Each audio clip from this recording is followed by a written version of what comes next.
Quelle est la réelle motivation pour votre deuxième passage à cette barre? Quelle est la réelle motivation?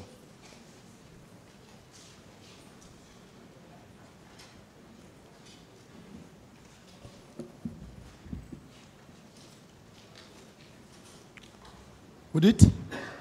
Pour quelle raison vous avez décidé de revenir à la barre, concrètement et de façon succincte, s'il vous plaît?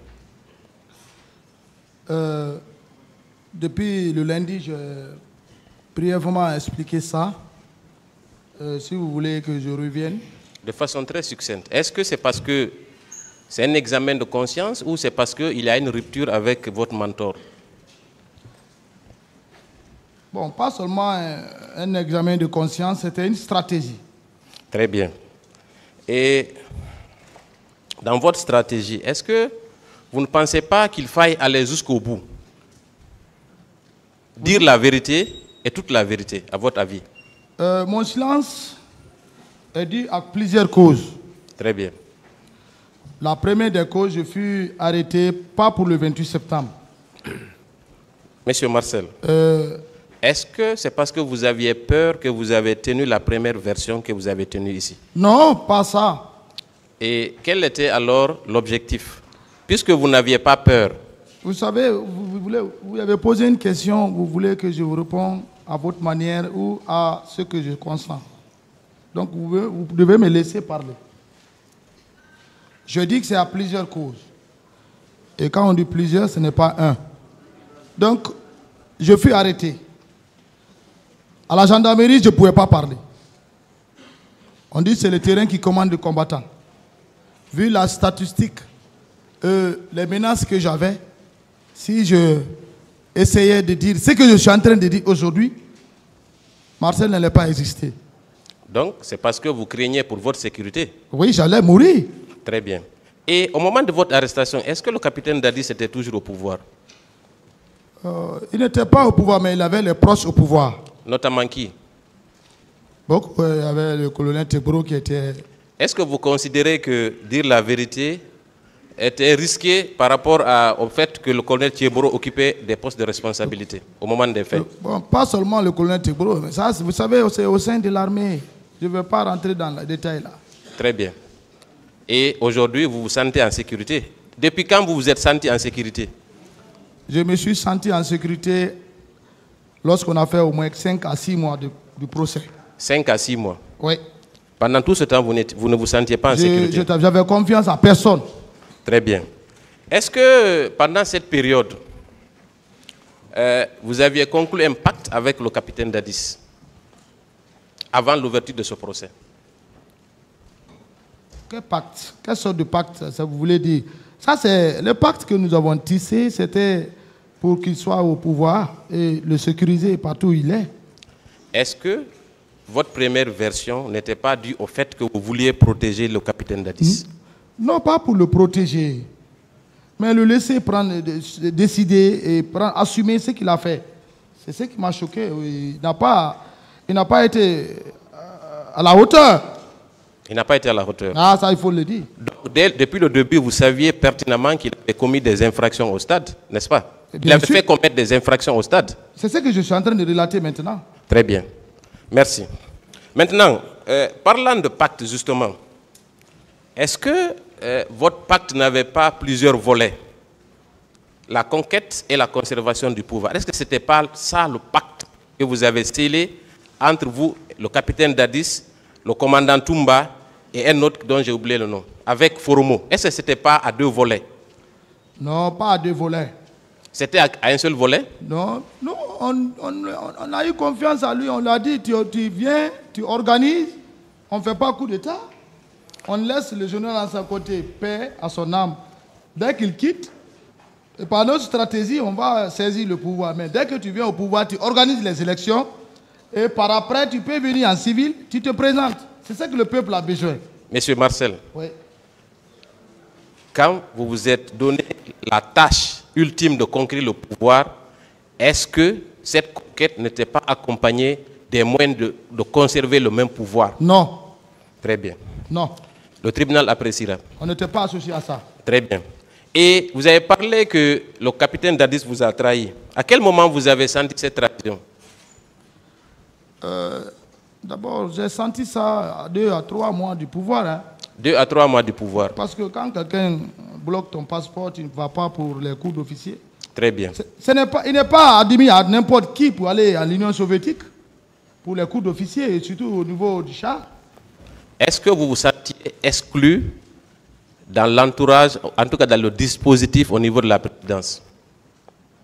Vous savez, il avait un programme personnel, il décidait tout, il faisait tout à son niveau. Ouais, donc il n'y avait pas d'appréciation après 2 mois, 3 mois. Mais il sortait quand il veut, où il veut, sans nous consulter. Dites-moi, est-ce que vous aviez accès au capitaine ou vous n'aviez plus accès à lui 3 mois après? Puisque vous dites que vous étiez exclu. Accès, vous voulez dire...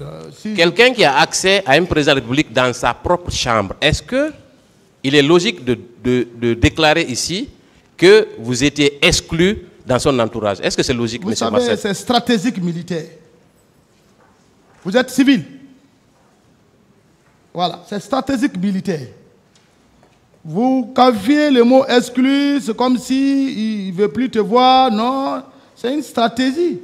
Quelqu'un qui ne veut plus... Par exemple, quand vous sortez, si vous consultez la personne, là, il se sent à l'aise. Et dites-moi, vous confirmez quand même qu'à chaque fois que vous aviez besoin du capitaine, vous pouvez accéder même dans sa chambre, oui ou non? Mais bien sûr. Très bien, on va poursuivre. Et à cette époque, vous aviez quel grade à la prise du pouvoir?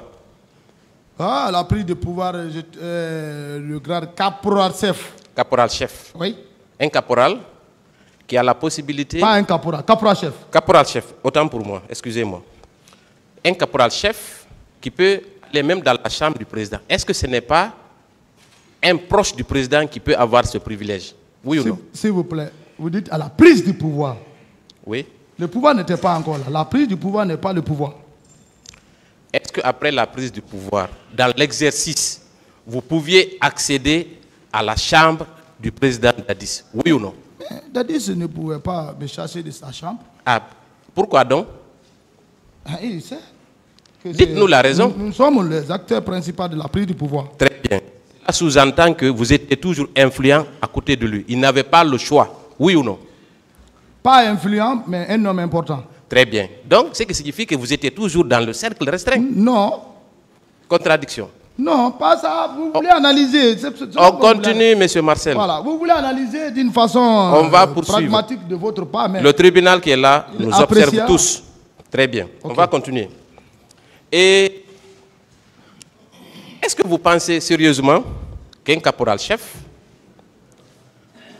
qui déclare ici à cette barre, il n'avait pas le choix parce que je suis important. Est-ce que vous pensez qu'on peut vous croire que vous n'étiez pas dans le cercle restreint de monsieur le capitaine Dadis? Vous pensez que c'est logique ça? Moi, je ne connais pas la définition du cercle restreint que vous voulez analyser. Très bien. Qu'appelle-t-on cercle restreint? Vous pouvez me définir? Le cercle restreint, ce sont les personnes qui sont autour du président, qui peuvent accéder à sa chambre, qui peut avoir un accès illimité à la personne du président. Vous étiez dans ce cercle, oui ou non? Mais je n'étais pas la seule personne qui rentrait dans le... Je ne parle pas de tout le monde. Est-ce que vous, Marcel Guilavogui, en tant que caporal-chef... Quand j'ai besoin du président Dadis, je rentre. Très bien. Donc, vous étiez dans son cercle?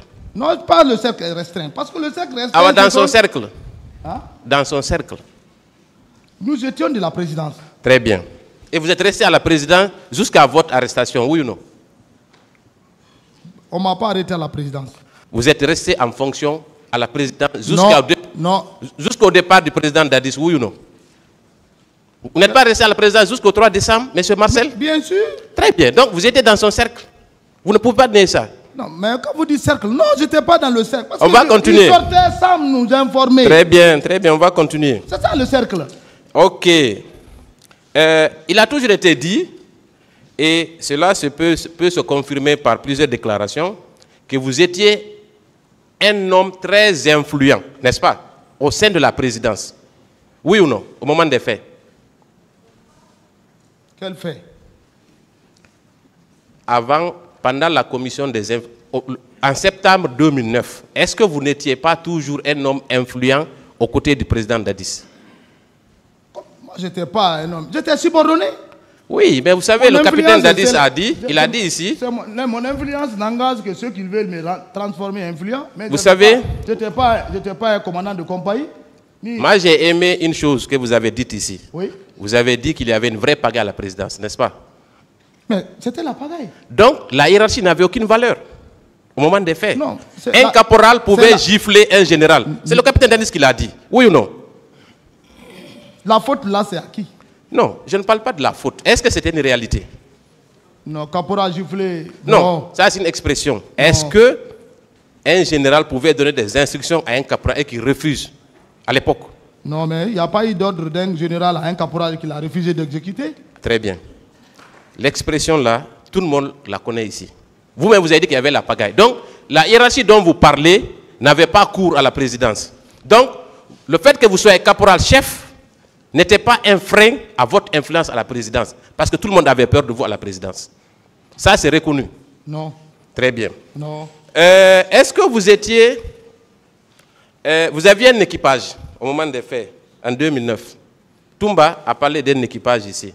Que vous aviez un pick-up avec des hommes. Est-ce que vous étiez tous accompagnés d'hommes quand vous sortiez, par exemple? Non. Moi, je n'étais pas commandant de compagnie, chef de section. Et vous avez dit ici hier, attendez, d'abord, vous aviez quel type de voiture quand vous étiez à la présidence?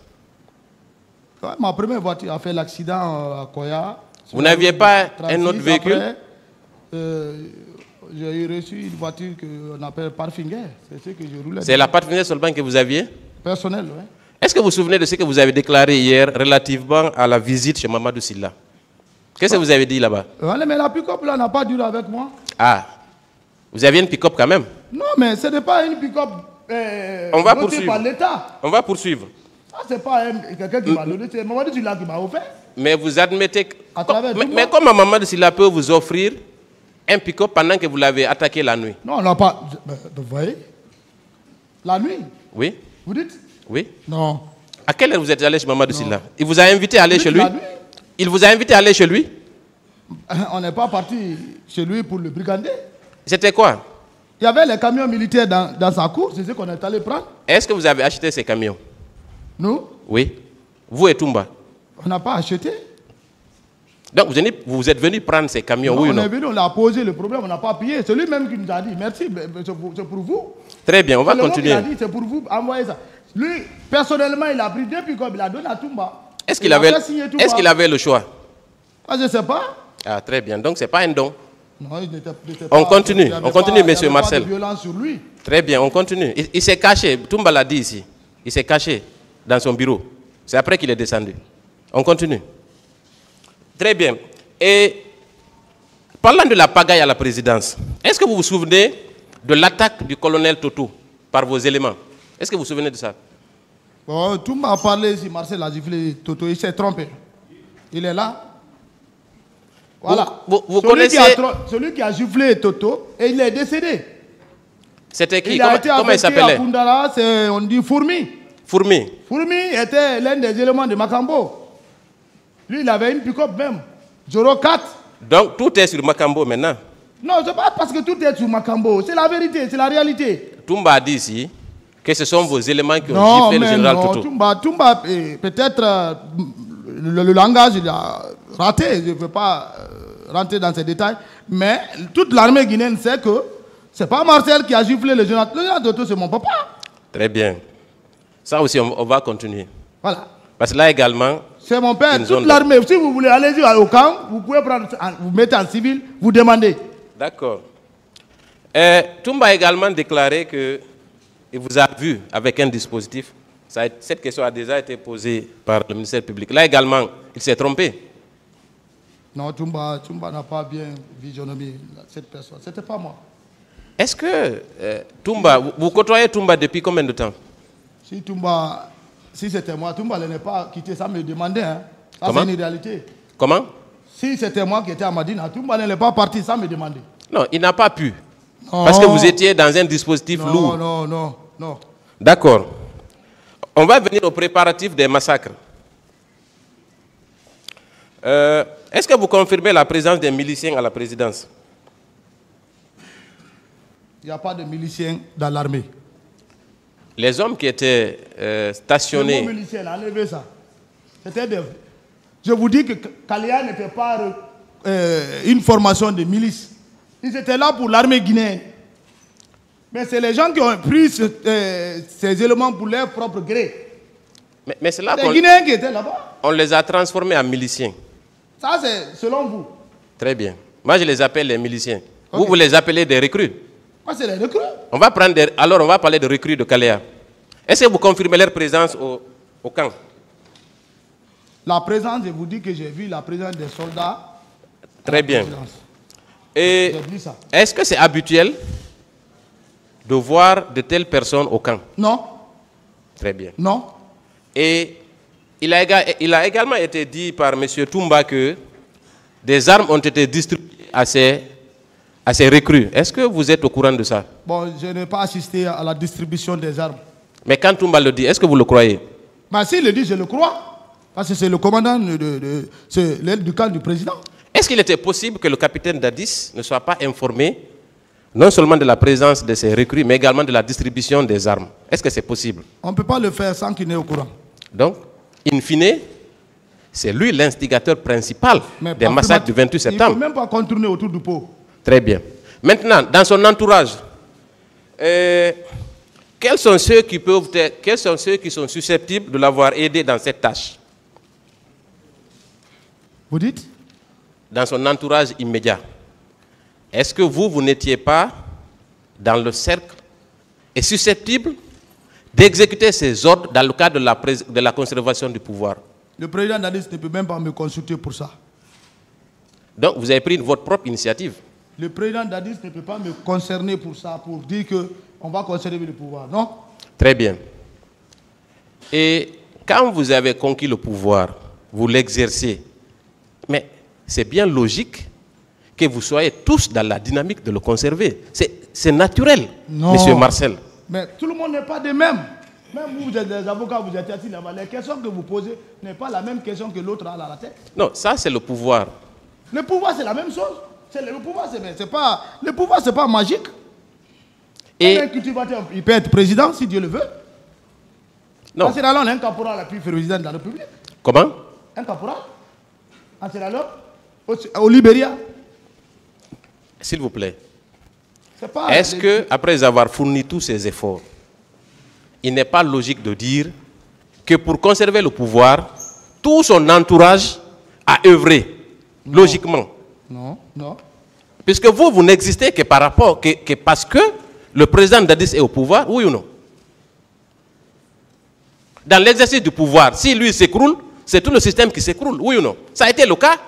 Mais s'écrouler dans le bon sens, c'est mieux que de sortir par la petite porte. Non. Pour ce qui est de son implication, là nous vous remercions, il n'y a plus de débat.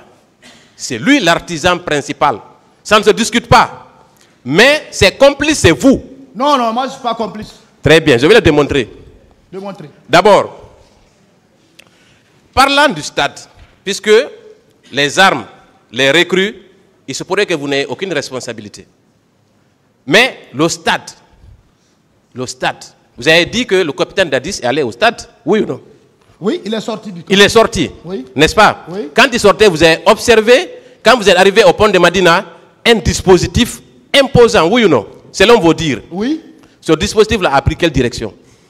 Bon, la direction qu'ils ont pris la direction de la ville. De la ville? Oui. Vous avez cessé de les apercevoir à quel niveau après Madina? Bon, je n'étais pas auprès d'eux. N'est-ce pas? Je n'étais pas auprès d'eux. Mais quoi qu'il en soit, ils ont pris la direction de la ville. Ça, c'est constant, n'est-ce pas? Voilà. Vous étiez dans votre pathfinder si on prend votre logique. Oui. N'est-ce pas? Oui. Quand vous êtes arrivé à Farmaguine, est-ce que vous les avez vus là-bas? Bon, vous avez vu le dispositif? Je suis venu. Quand j'ai aperçu directement la grande porte, il y avait les gens qui rentraient, il y avait un peu d'engouement. C'est en ce temps que j'ai garé ma voiture. Moi, je demande. Oui. Vous êtes un militaire. Je n'ai pas beaucoup remarqué des dispositifs. Mais ce dispositif-là ne passe pas inaperçu, M. Marcel. Mais vous savez. S'il est présent, oui. Permettez, s'il est présent à un endroit précis, oui. Il ne passe pas inaperçu. C'est impossible. Oui. N'est-ce pas? Oui. Est-ce que vous l'avez aperçu aux abords du stade? Bon, vous savez, le dispositif militaire, quand un président de la République est dans un lieu, ce n'est pas où il y a le dispositif où il est.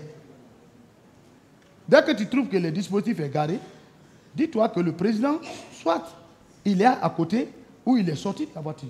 On ne garde jamais le président dans une dispositif. Non, moi je ne suis pas arrivé d'abord. Stationnement, s'il vous plaît. Je ne suis pas arrivé au président. On va aller pas à pas. On va pas à pas. S'il vous plaît. Si vous voulez... Laissez-le finir, s'il vous plaît. Laissez-moi parler ou bien je cesse de répondre à vos questions. C'est votre droit, hein. Vous pouvez cesser. Vous répondez, s'il vous plaît. Voilà. Vous répondez pour le tribunal. Allez-y. Merci, Monsieur le Président. Mais qu'il me laisse aller au bout de... Allez-y. Ça, c'est pas civil, c'est militaire. Un stationnement d'un président de la République dans un lieu ne dure pas plus de 1 minute. Faute de quoi? On peut le bombarder. L'ennemi peut surgir sur vous. C'est pourquoi les cortèges sont toujours en vitesse et au point A à un point B. Très bien.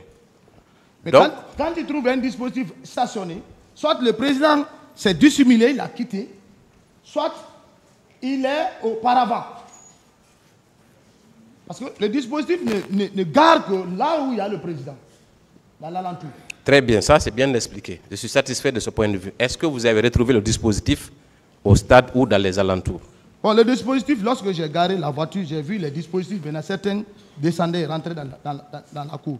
Donc, vous avez estimé que le président Dadis oui, était rentré... Estimé. Non, là, je n'ai même pas calculé. Donc, vous avez estimé qu'il était rentré au stade? Là, donc, c'était dans la tête, j'ai dit, voilà, le président est là. Parce que lui-même, il a dit le matin. Très bien. C'est-à-dire, quand tu prépares l'idée des gens, de ce que tu veux faire, et qu'on voit l'application, donc il n'y a pas de... Donc, quand on vous dit aujourd'hui que le président Dadis était au stade, vous le confirmez? Je peux le confirmer. Très bien. Est-ce qu'il est rentré à l'enceinte du stade? Bon, je ne l'ai pas vu au stade. Très bien. Donc, vous venez au stade, vous voyez Makambo. Est-ce que vous aviez des différends avec Makambo? Est-ce que vous aviez des différends avec Makambo? Différents, ça veut dire... Des problèmes avec Makambo? Bon, problème... Il y a problème, il n'y a pas problème.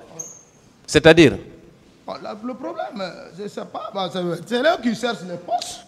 Dites-moi, quand par exemple le président sort, vous laisse au camp, quand vous le retrouvez quelque part, ou vous retrouvez le dispositif, qu'est-ce que vous faites? Nous prenons notre responsabilité de garde. En faisant quoi? Nous prenons notre responsabilité. L'aide du camp prend son poste d'aide du camp et nous, on prend la ceinture. Très bien. Donc, quand vous êtes arrivé au stade, votre rôle, c'était de prendre la ceinture, n'est-ce pas? Est-ce que c'est ce que vous avez fait? Mon rôle, oui, c'est le terrain qui commande le combattant. Très bien. Expliquez-nous ça. Bien. Le terrain commande le combattant. Prenons un exemple à Bambeto. Lorsqu'on est venu, on l'a trouvé, il est arrêté au beau milieu des gens. Je pouvais être dehors, mais ces jours-là, je n'étais pas en ceinture de sécurité. Il fallait le couvrir. Il est là arrêté. Toumba est derrière lui pour ne pas que les gens, quelqu'un puisse lui lancer de l'eau chaude ou bien une bouteille de gaz ou un explosif. Voilà, c'est pourquoi j'ai dit depuis le lundi que ce lieu était suspect. Très bien. Moi, j'ai compris ça. Maintenant, le terrain commande le combattant. Très bien. Ça, par rapport au palais, quand on est venu, quand j'ai fait l'accident même sur la route, le jour que le président Wade est venu, Teboula était là, Makambo est là, on est tous montés. Et dès que Toumba a repris la place, moi je suis redescendu pour la sécurité. Merci Marcel pour tout ça. Mais focalisons-nous sur les événements. C'est important. Oui. Ne nous dispersons pas. Non. Vous dites que c'est le... Je dis, vous dites que c'est le terrain qui commande le combattant. Très bien, j'ai compris. Chaque lieu a sa façon de sécurité. Très bien. Maintenant pour le stade. Parlez dans le micro. Maintenant pour le stade. Dès lors que vous êtes venu trouver le dispositif selon vous, quelle devait être votre attitude? Honnêtement. Vous dites? Dès lors que vous avez trouvé le dispositif, oui, selon vos dires, oui, quelle devait être votre attitude à l'égard de ce dispositif? Vous deviez vous joindre au dispositif ou aller où vous voulez? Non, moi je ne suis pas allé où vous voulez. J'ai vu les dispositifs, certains dispositifs garés, certains sortaient pour rentrer dans le stade. Le président est là, il n'y avait pas de bruit. C'était calme. Il n'y avait pas de tir. C'est lorsque ce groupe-là est venu. Moi, j'ai entendu des coups de tir maintenant dans le stade. J'ai dit, mais est-ce qu'ils n'ont pas attaqué le président?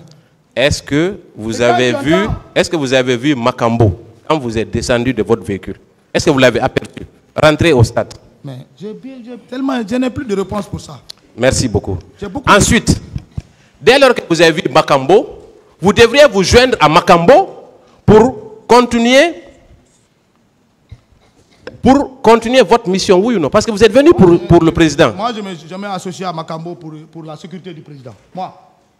Mais s'il est le commandant de ce dispositif, vous ne devez pas vous mettre à sa disposition? Bon, moi, je ne pensais pas ainsi. Maintenant que... S'il vous plaît. Allez-y. Moi, Makambo ne me commandait pas à la présidence. Dites-moi, de façon générale, je suis un peu peut-être profane dans cette discipline. Voilà. Quand un militaire de votre rang se rend compte que vous êtes garde-corps vous êtes de la sécurité présidentielle, vous vous rendez compte que le président est sorti, vous le retrouvez quelque part, même s'il n'est pas dans le véhicule, mais il y a son dispositif. Est-ce que vous ne venez pas vous joindre aux agents qui sont là-bas pour maintenir sa sécurité? Qu'est-ce que vous devez faire? Expliquez-nous. Chacun a son rôle pour la sécurité. D'abord, un garde-corps, personne ne le commande si ce n'est le président. Un garde-corps rapproché du président de la République. Personne ne le commande. Je vous donne un exemple.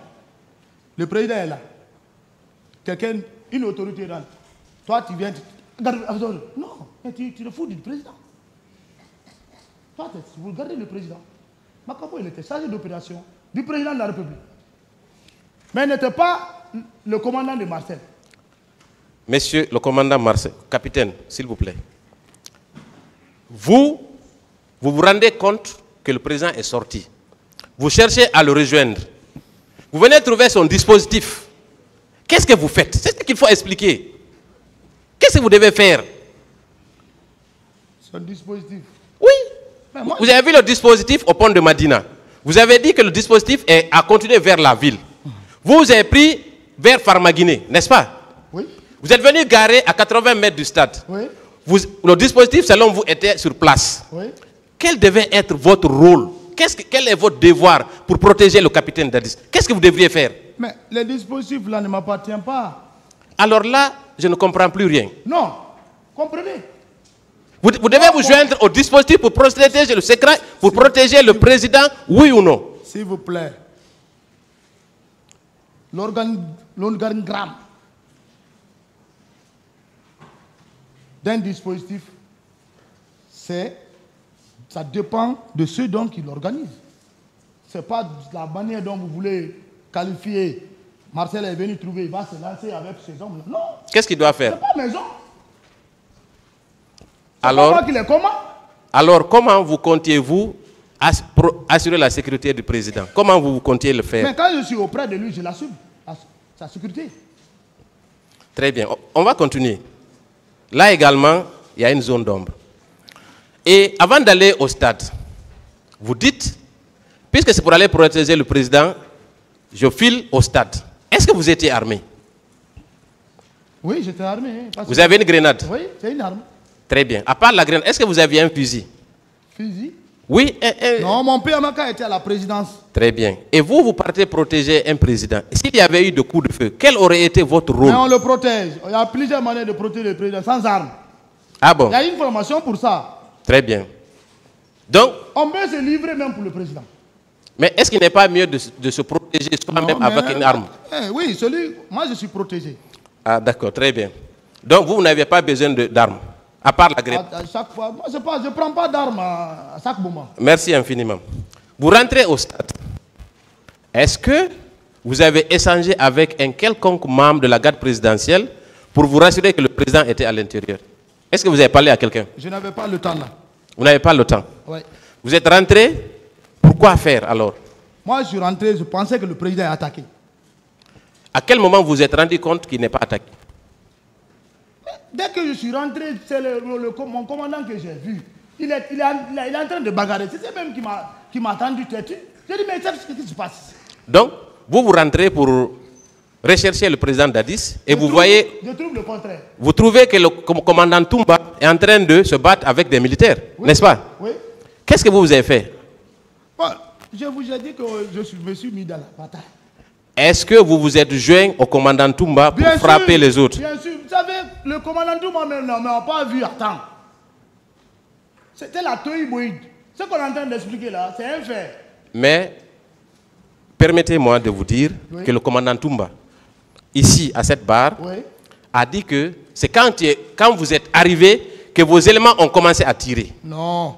Est-ce qu'il y a une quelconque chance qu'il vous confonde à quelqu'un d'autre? Vous, Marcel? Peut-être ça, c'est bon, le verbe. En tout cas, Toumba, peut-être il va revenir.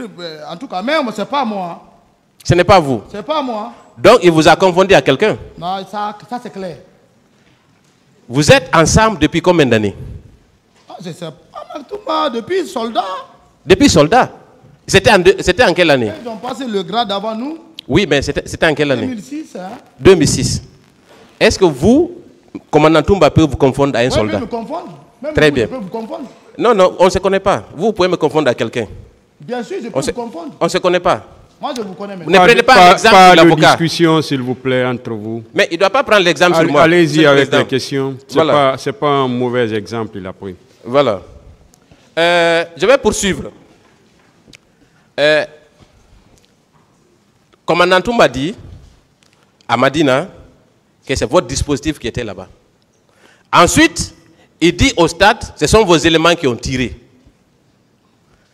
Deux aspects fondamentaux dans cette affaire. Et vous croyez sincèrement qu'on peut croire votre version ici?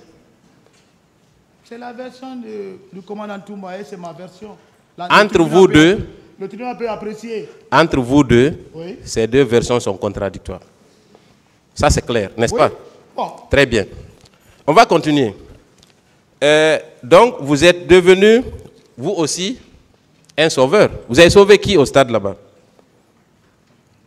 Ne dites pas que je suis devenu un sauveur. Vous avez dit hier que vous êtes rentré, vous avez voulu sauver. J'ai contribué à la bonne marche pour que le commandant Toumba puisse sortir. Si c'est moi qui commandais la troupe, Toumba n'est pas sorti. Je vous dis ça aujourd'hui. Quel est l'acte? Si c'est moi qui commandais cette troupe, Toumba n'allait pas sortir avec les leaders. Qu'est-ce que vous auriez fait? Mais j'ai un anti. Comment? Je donne les ordres et je dis que je suis un militaire avant tout. Est-ce que c'est pas ce que vous avez fait? Non. Si je faisais ça, Toumba n'allait pas sortir. Il est sorti avec tous les leaders, hein, presque. Il a et dit... c'est grâce à moi, sous ma contribution, je me suis battu. Je me suis battu. Le commandant Toumba dit... Oui, le commandant Toumba dit. Marcel dit qu'il n'est pas associé à ça. D'accord. Marcel a plusieurs versions. Donc ça aussi, il faut retenir. C'est important. Le tribunal appréciera les versions de Marcel. Bien entendu. Je ne vais pas insister sur ce qu'ont dit les partis civils. Mais, Monsieur le Président va me permettre de dire, François Lucien Fall a déclaré à cette barre vous avoir vu personnellement asséner des coups à Sidya Touré. Là également, il vous a confondu à quelqu'un. D'abord, Lucien Fall, je m'excuse. C'est un leader. J'ai beaucoup de respect pour lui. Il ne m'a jamais connu. On ne s'est jamais associé. Moi, je ne sors pas à la télé. Il ne peut pas me voir. Je dis c'est Marcel. Je vous ai expliqué les conditions à laquelle il est en train de me confondre. Et il dit que même dehors, j'ai frappé Sidya. Donc ça veut dire que j'étais sorti dehors. Parce que la voiture de Toumba était peut-être garée dehors. Parce que je n'ai pas vu sa voiture. Il n'est pas rentré avec sa voiture dans le stade. Alors si je suis sorti dehors, je vais encore rentrer au stade pour être avec Toumba à la clinique? Non, c'est des paroles, il faut que c'est contradictoire. Monsieur Marcel. C'est ça. Monsieur Marcel. Et que moi j'avais une matraque. Matraque où? Qui m'a doté avec ça? Je vais prendre ça où? Et je ne suis pas un policier, ni un gendarme pour avoir une matraque. Moi je prends une matraque. Alors je ne suis plus formé.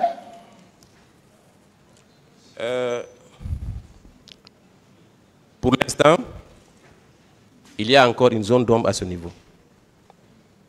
On va continuer encore. Parlant du colonel Thieboro,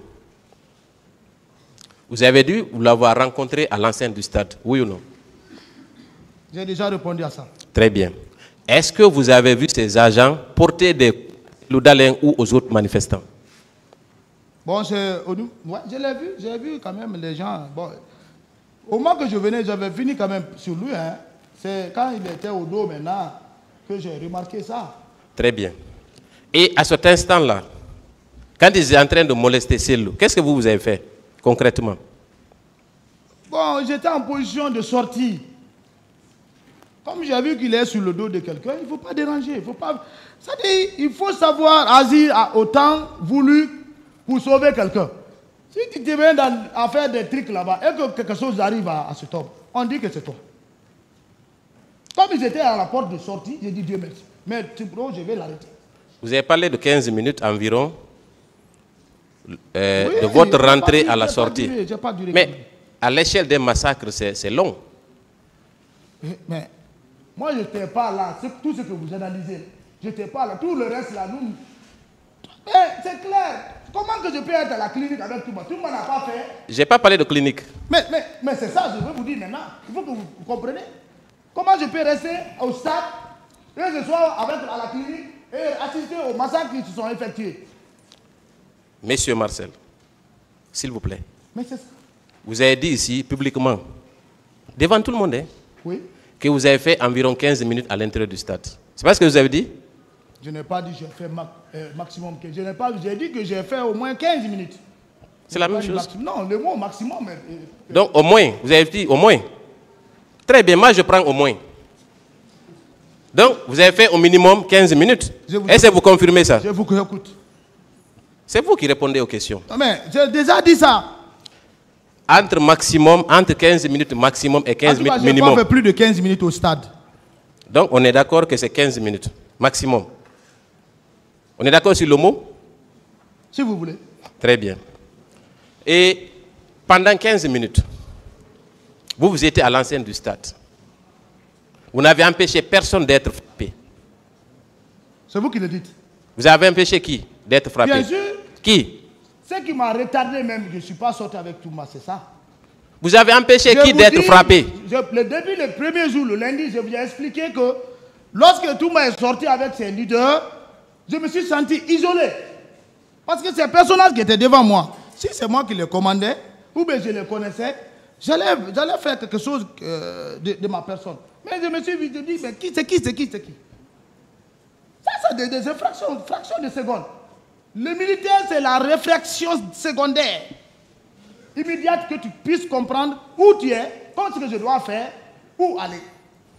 Monsieur Marcel, on va circonscrire les débats. C'est important. Pendant 15 minutes. Vous dites 15 minutes, c'est rien. Mais, je peux poursuivre? Vous savez, nous, on n'a pas de montre pour fixer. C'est-à-dire, quand on dit qu'on n'a pas fait plus de 15 minutes, ça-à-dire que non, je n'ai pas duré. C'est un mot qu'il ne faut pas prendre le temps, comme vous voulez mettre 1 heure, 1 minute, 2 minutes, 3 minutes. On n'a pas duré, on n'a pas chronométré. Mais on n'a pas fait... C'est spontané, quoi. Très bien. Parmi les leaders, à qui vous avez porté assistance? Pour être simple alors. Puisque vous vous êtes senti peut-être responsable. Tous les leaders, moi, j'ai fait mon mieux. Qui Même si on ne me félicite pas, mais j'ai fait mon mieux à ma façon militaire. On peut citer qui? Non, mais moi, je n'ai rien à citer quelqu'un. D'accord, très bien. On va poursuivre. Aucun leader n'est mort au stade. Et c'est grâce à vous? Non, mais aucun leader n'est mort. Hein. C'est grâce à vous? Si un leader mourait, là, on pouvait parler. Mais un leader n'est pas mort au stade. Très bien. On retient qu'il y a deux versions contradictoires entre vous et le commandant Toumba sur ces faits. On va continuer, peut-être aller à la clinique. Est-ce que vous croyez qu'il est logique pour vous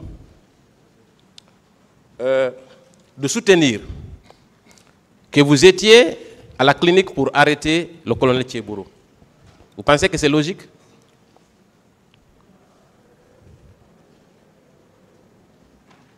Logique. Oui. C'est moi qui ai décidé, c'est logique. Très bien. Et vous, vous étiez avec combien de personnes? Non, moi, je n'étais pas avec quelqu'un. Le colonel Thiebro était accompagné de combien d'agents environ? Bon, est-ce qu'ils étaient nombreux? Je ne peux pas nommer, je ne peux pas donner le nombre. Je n'ai pas même cherché à connaître, il est avec combien. Je n'ai pas compté. Vous n'avez pas compté? Mais il était accompagné de plusieurs hommes quand même. Quand même, quelques hommes. Très bien. Est-ce qu'il n'était pas plus logique d'arrêter le colonel Thiebro, demander de l'aide au stade, que d'aller l'arrêter à la clinique? Non, mais ça c'est la Toïboïde. Ça c'est pas militaire. Mais les civils vont prendre les conséquences. Faire arrêter un chef militaire devant ses hommes dans la foule pareille, mais c'est de créer encore l'incident le plus grave. Très bien. Donc, vous partez à la clinique, comme par hasard, vous sortez une grenade. C'est pas par hasard. Les leaders qui étaient conduits à la clinique étaient là-bas pour des soins, n'est-ce pas? Ou bien vous ne le saviez pas? D'abord, je vais vous dire, les leaders ne sont même pas descendus de la voiture. Même le commandant Toumba n'est pas descendu de la voiture. C'est pour vous dire qu'on n'a pas duré au stade.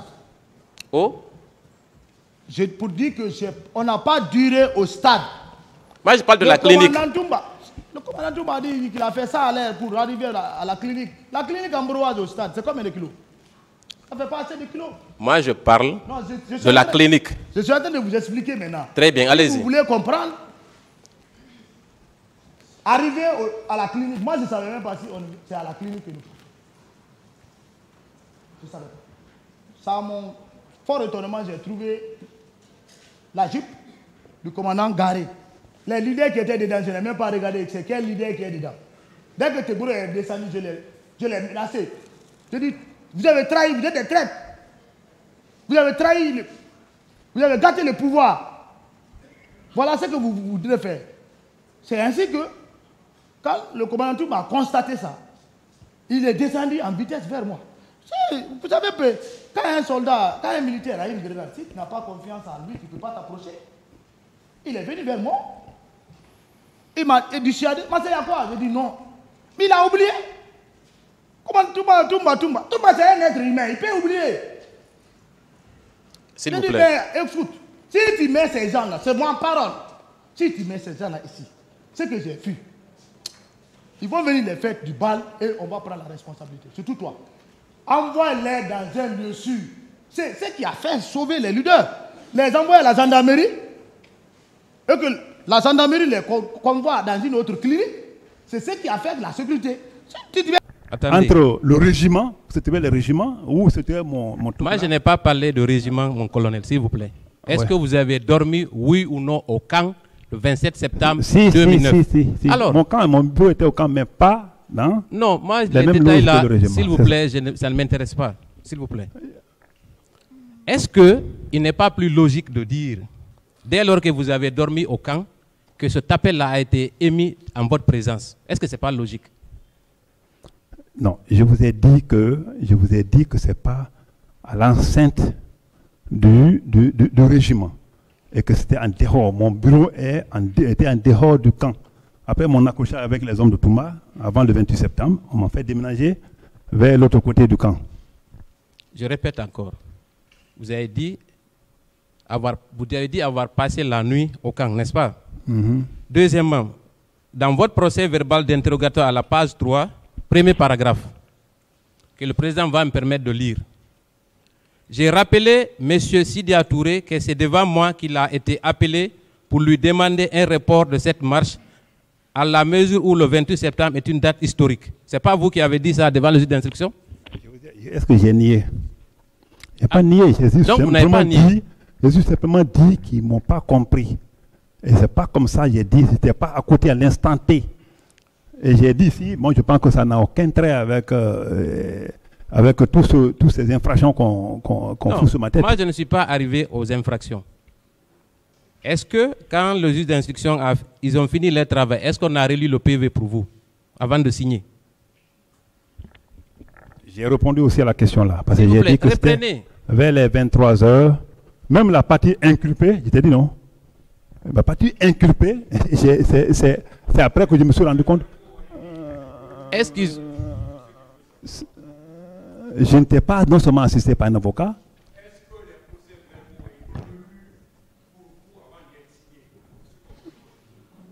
Oui, Merci beaucoup. Donc, on peut considérer que ce sont vos déclarations qui sont contenues dans ce procès verbal, oui ou non? Tout à fait, il a bien lu devant moi. On considère que cet appel dont il est question a été émis en votre présence. Que vous le niez ou pas, c'est ça la vérité. Ce n'est pas pour nier, c'est pour apporter une précision. S'il vous plaît. Deuxièmement, je voudrais savoir à quelle heure vous avez quitté le camp. La nuit, le petit matin du 28 septembre 2009. À quelle heure vous avez quitté le camp, s'il vous plaît? Je l'ai dit tantôt, c'était vers 8 heures. Vers 8 heures? Oui. Très bien. Et quel était votre programme pour cette journée? Je n'entends rien du tout. Vous n'avez pas entendu? Oui. Je dis, en sortant du camp, qu'est-ce que vous aviez prévu de faire ce matin-là? Qu'est-ce que j'ai prévu? Oui. Oui. Et je vous pose la question, mon colonel. Non, je n'ai pas bien compris. Il faut... Je dis, oui. Quand vous avez dormi au camp la nuit du 27, le petit matin, vous vous êtes levé, j'imagine, vous avez pris votre véhicule. Quel était votre programme de la journée? Est-ce que vous aviez envisagé quelque chose? Je l'ai dit tantôt que je suis sorti du camp dans le but d'aller chez moi, prendre, comme d'habitude d'ailleurs, prendre un bain, petit déjeuner, jouer avec ma fille et ressortir. D'accord, merci beaucoup. Quand vous êtes sorti du camp, pourquoi vous avez emprunté la route du Prince? Pourquoi spécifiquement la route du Prince? C'était quoi l'objectif? Ah, ça c'est autre chose. Non, c'est une question. Hein. C'est un choix. Je suis libre de prendre la route du Prince comme l'autoroute. L'essentiel que ça aboutisse chez moi. Mais vous habitez à Dixine, n'est-ce pas? Oui. Vous auriez pu emprunter l'autoroute, n'est-ce pas? Je n'ai pas compris. J'ai dit vous auriez pu emprunter l'autoroute, n'est-ce pas? Oui, emprunter l'autoroute, mais je pense que mon domicile est situé sur le prolongement de la route de Prince. Et il ne faut pas aussi oublier que j'étais à côté j'étais au camp, il est passé pour moi de prendre l'autre côté. Et ça, c'est un choix. Hein. On peut prendre l'autoroute comme on peut prendre la route de Prince. L'essentiel, c'est d'aboutir chez moi. Oui, d'accord. Moi, je suis tout à fait d'accord avec vous. Maintenant, est-ce que le fait d'avoir emprunté le Prince n'était pas un moyen de jauger l'atmosphère? Est-ce que ce n'était pas dans cette optique pour voir un peu quelle était la température sur les lieux? Est-ce que ce n'était pas l'objectif? Comme tu le dis, hein, comme vous le dites plus tôt, mais moi, ce n'était pas dans le dessein d'aller jauger l'atmosphère. Pour moi, je partais chez moi d'habitude et c'est sur l'itinéraire-là que j'empruntais. Très bien. Est-ce que dans votre organigramme pour les patrouilles, est-ce qu'un colonel peut faire une patrouille? Je suis profane, hein, vous m'excuserez de la question si elle vous heurte. Est-ce que c'est possible? Vous parlez de quel colonel en ce moment? Non, de façon générale. Quel colonel? Est-ce que dans le cadre d'une patrouille, par exemple, est-ce qu'on peut mettre un colonel dans un véhicule pour patrouiller? Non, mais ça, la question là n'est pas à moi. Je voulais simplement parler de quel colonel. Parce que les grades ne sont pas limités pour faire une mission. Les grades ne sont pas limités pour faire une mission. S'il n'y a pas d'éléments, si c'est là que le colonel qui peut vraiment faire la chose, il peut le faire. Est-ce que alors, plus spécifiquement, est-ce que le 28 septembre, vous étiez en patrouille sur la route de Prince? Oui ou non? Est-ce que j'ai une seule fois dit, dans ma déposition, comme dans ma déclaration mais c'est une question, mon colonel. Non. Mais c'est une question que je vous pose. D'accord, Monsieur le Président. Oui, non.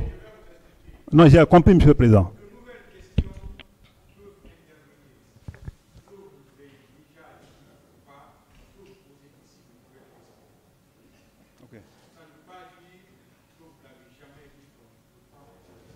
D'accord, compris. Oui. Merci, Monsieur le Président, pour la précision.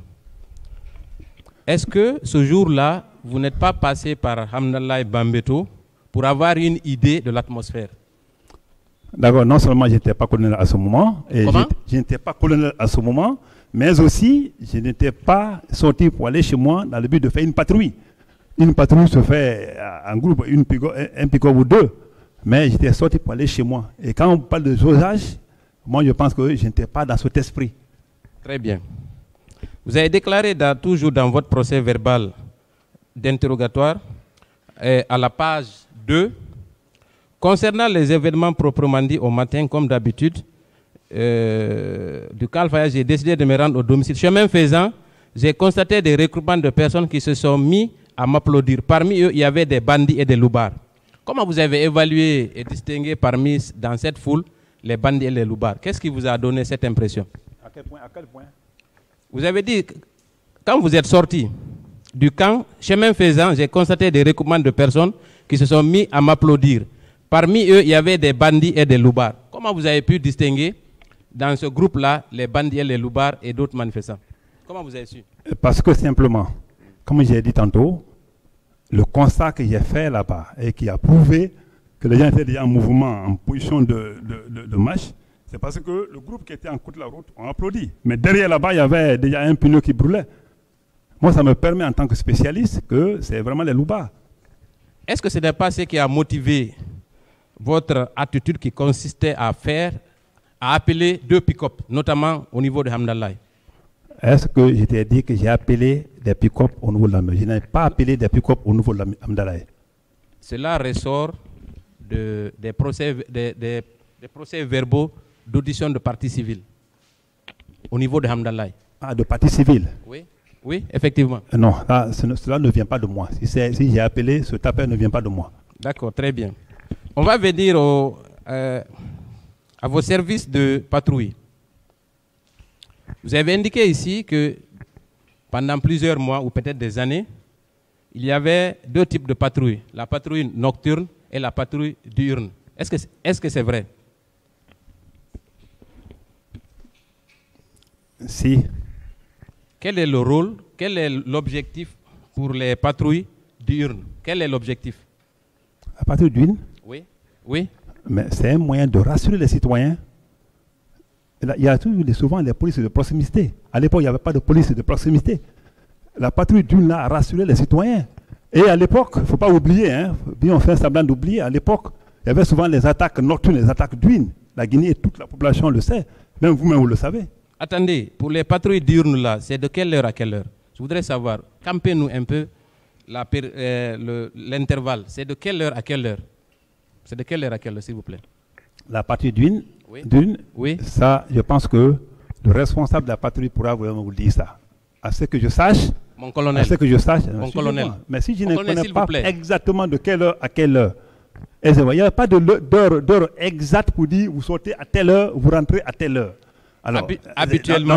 Dans ce cas, pour mieux vous élucider, il faut mieux se référer au commandant de la patrouille qui a été même entendu par les juges d'instruction. Je pense que son PV peut vous éclaircir plus. Maintenant, c'est que moi je voudrais savoir. Est-ce que c'est vous qui êtes le responsable, qui étiez le responsable des services spéciaux de l'époque? C'était vous le responsable, oui ou non?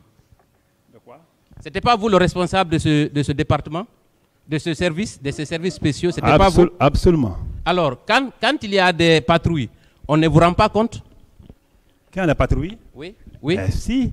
On dit que nous sommes sortis aujourd'hui, on est rentré pour manger. Généralement, on mangeait entre 12h et 14h. Les gens pouvaient rentrer à 12h, pouvaient rentrer à 14h. Ça dépend de la distance parcourue.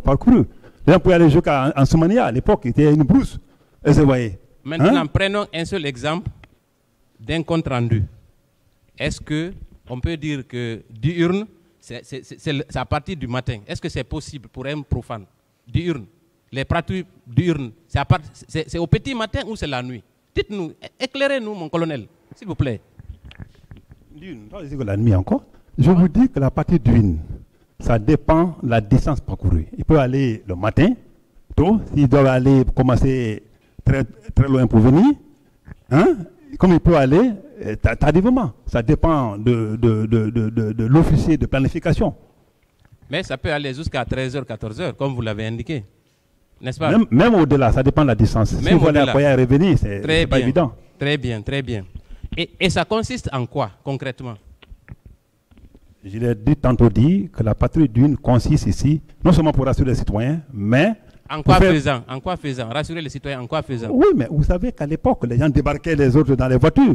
Les gens, quand nous on venait à l'époque de CNDD, tout le monde sait dans quel état on a trouvé la Guinée en termes de criminalité organisée. Si c'est parce qu'il y a un problème aujourd'hui, vous posez en quoi faisant, c'est bien. Mais je pense qu'ils ne faisaient que leur mission.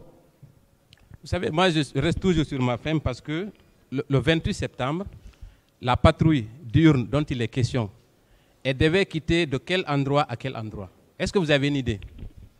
Je pense qu'il y avait un responsable de patrouille qui a été entendu devant le tribunal, devant le cours de juge d'instruction. Je pense qu'il faut se référer à sa déposition. Il ne vous a jamais fait de compte-rendu? Ce jour? Oui. Oui. Ce jour? Oui. Non. Après, le lendemain, par exemple, des événements, il ne vous a pas fait le compte-rendu de la patrouille? Mais mon frère, ces détails-là, comme tu dis comme ça, la patrouille nocturne, la patrouille d'Uine, le jour du 28 septembre, avec tout ce qui s'est passé là, et vous voyez, pendant que les gens sont en train de réfléchir, parce que un ou deux ou quelques citoyens ont trouvé la mort, c'est à ce moment qu'il faut dire, j'ai fait la patrouille, on a trouvé un bandit ici, ou bien on a trouvé un sac de chambre indien par là. Donc, je n'ai aucune idée par rapport à ça. Donc, vous ne contrôliez pas vos services alors? Si. Ça veut vraiment pas dire. Le tribunal appréciera. Okay. Deuxièmement, vous avez indiqué ici que vos patrouilles diurnes n'avaient pas en leur possession des armes. Est-ce que vous confirmez ça? C'était des consignes données. La patrouille diurne sans armes et la patrouille nocturne armée. Parce que deux fois, on était affaire aux grands bandits. Je pense que le peuple de Guinée s'en souvient encore. Donc, comment expliquez-vous alors la présence de vos éléments à côté du stade en armes? Comment expliquez-vous ça? Vous avez des preuves qu'ils étaient au stade en armes? Oui. OK. D'accord, Monsieur le Président. Je n'ai vu personne en armes parce qu'à ce niveau, il ne dirait pas de moi. Alors, comment étaient-ils équipés? Quoi? S'ils ne sont pas en armes, ils sont équipés de quoi? Si les gens ne sont pas en armes, oui, ils peuvent être de quoi? Ils peuvent être en quoi? Ils sont sans armes. Donc, vous expliquez que cette patrouille, vous avez 5 agents dans un pick-up qui font de la patrouille, même pas un couteau avec eux. Vous pensez que cela est logique, mon colonel? Mais, mon frère, je pense qu'il ne faut pas juste chercher de l'os dans le foie. Je te dis que la patrouille relevait de la compétence administrative ou opérationnelle d'un officier supérieur, ou un officier à l'époque. Et cet officier a passé devant le cours de juge d'instruction. Et je pense que à ce niveau, à ce jour-là, est-ce qu'ils étaient en armes ou pas, ne relève pas de moi, parce que moi, je ne les ai pas vus en armes. Si vous avez des preuves contraires, je pense que c'est le bon moment. Moi, je ne suis pas arrivé au stade d'abord. Moi, je vous demande, pour une patrouille diurne, est-ce que vous maintenez ici que les éléments qui composent cette patrouille ne sont jamais armés pendant la journée? C'était des consignes données. D'accord.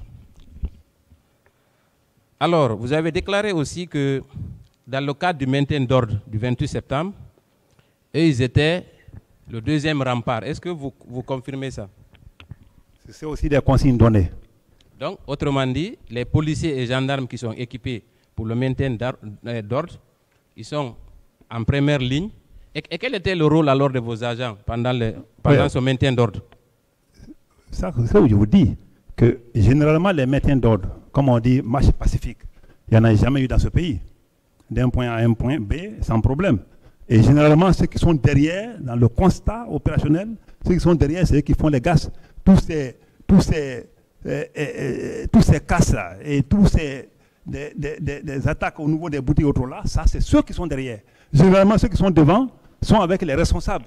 Si vous remarquez, l'hostilité, c'est derrière. Je pense que vous n'avez pas compris ma question. J'ai bien compris. C'est vous qui n'avez pas compris certainement. Mais j'ai répondu. Vous n'avez pas compris. J'ai dit que les gens étaient derrière pour s'occuper, en cas de casse et autres là, des bandits qui vont vraiment s'occuper de s'attaquer aux boutiques des gens. C'était pour ça. Parce que ceux qui sont derrière, généralement, c'est des bandits. Ceux qui sont devant, c'est les responsables. Voilà ma question. Je vais la reprendre. Vous avez dit ici que ceux qui sont équipés pour le maintien d'ordre sont en première ligne, n'est-ce pas? Oui ou non? Oui. Maintenant, vos agents sont à quel niveau? Est-ce qu'ils sont à la seconde ligne ou pas? Dans le cadre du 28 septembre, ils étaient où? Mais c'est ce que j'ai dit. Si ça, c'est des consignes données, de rester toujours derrière pour voir si un magasin ou une boutique ne peut pas être attaqué après par les bandits. Donc, ce qui signifie, on peut conclure que vos agents et vos éléments ont participé au maintien d'ordre le 28 septembre, oui ou non? Ça, ce n'est pas de maintien d'ordre. Ça, c'est notre mission régalienne hein, en termes de les chargés du grand banditisme. Attendez, pour que je comprenne, quand même vous confirmez qu'ils étaient sur les lieux le 28 septembre, oui ou non? Je pense que je l'ai dit tantôt. Et non, mais dit... répétez, mon colonel, s'il vous plaît. D'accord. Ils étaient sur les lieux, oui ou non? Oui, derrière pour vraiment encadrer le truc et veiller sur les casses. Dans combien de pick-up? Sur l'artère, là, je pense qu'il y avait 2 pick-up, je l'ai dit tantôt. Et dans l'autre artère? Parce qu'il n'y avait pas que l'axe Le Prince, il y avait aussi la route. L'autre aussi, 2 pick-up. On n'avait pas beaucoup de pick-up. Donc, finalement, au lieu de 2 pick-up, on a 4 pick-up, n'est-ce pas? Non. Est-ce que les 4 pick-up étaient là-bas? Je le confirme? Mais c'est vous qui le dites. Non, c'est pas moi. C'est ça qui a dit. Et l'autre artère. L'autre artère, c'est l'autoroute. Oui, mais c'est les abords du stade. Non, non, non. Ils étaient où, la jonction? Les 2 pick-up étaient où alors? Ceux qui étaient sur l'autoroute là, ils étaient à quel endroit? Est-ce que je le sais? Je t'ai dit que la mission régalienne de ces gens-là, c'est pour faire la patrouille nocturne d'une. Si les 2 pick-up étaient vers Koya ou il sait où, ça, je ne sais pas. Mais ils étaient quand même en mission, n'est-ce pas? Quoi? Ils étaient en mission quand même. Tout le monde, comme tous les jours. Tout le monde était en mission. Oui. Y compris tous vos éléments. Quels éléments? Les agents des anti-services spéciaux, ils étaient sur le terrain, n'est-ce pas? Ils étaient en mission. On va temporiser le débat. Laissez-moi vous dire juste, laissez-moi vous expliquer juste le petit passage là. Je t'ai dit, et je le réitère devant qui que ce soit, que ce jour, il n'y avait que 2 pick-up sur la terre là. Parce que généralement, et de façon traditionnelle, il y a 4 pick-up qui sortent. Est-ce que vous voyez? Qui sortent de l'autre côté, et l'autoroute, et 2 sur la route de Prince. Est-ce que vous voyez? Alors, s'il y a vraiment manifestation comme ils ont fait à Bonfim et autres, dans beaucoup de cas, je pense que les 2 là avaient comme consigne, vous restez derrière pour veiller sur les différentes casses. Il ne faut pas que les gens s'attaquent aux boutiques des pays citoyens. Donc, les 2 qui étaient aux abords du stade avaient pour mission de sécuriser, selon vous, les boutiques qui sont sur l'esplanade du stade, n'est-ce pas? Je n'ai pas dit les boutiques qui sont sur l'esplanade du stade. Il faut qu'on soit précis. Mon frère, alors, parlons de façon précise ce qu'on dit, parce que c'est une question de vie ou de mort. Je ne veux pas que vous m'emmeniez sur les pistes qui n'est pas la mienne. Non, moi je ne vous amène nulle part. Hein. Okay. Ce n'est pas moi qui vais vous amener. Voilà. Ensuite, je voudrais savoir, vous avez parlé de M. Toumba Diakité, n'est-ce pas? À la page 4 de votre procès verbal d'interrogatoire, que le président va me permettre de lire, il est mentionné, deuxième paragraphe, pour les confrères de la défense.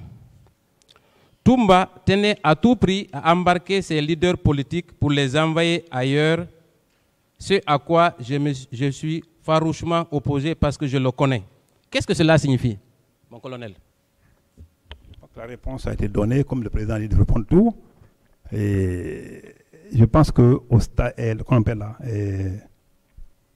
devant Amourage Paré, ce qui s'est passé là-bas, c'est parce que nous sommes là aujourd'hui. Non, écoutez. Suivez-moi, j'ai fini là. Non, moi je ne suis pas arrivé à Ambroise, ça c'est une autre question. C'est au stade. Quand vous êtes venu au stade... Est-ce que j'ai dit là-bas au stade? Oui.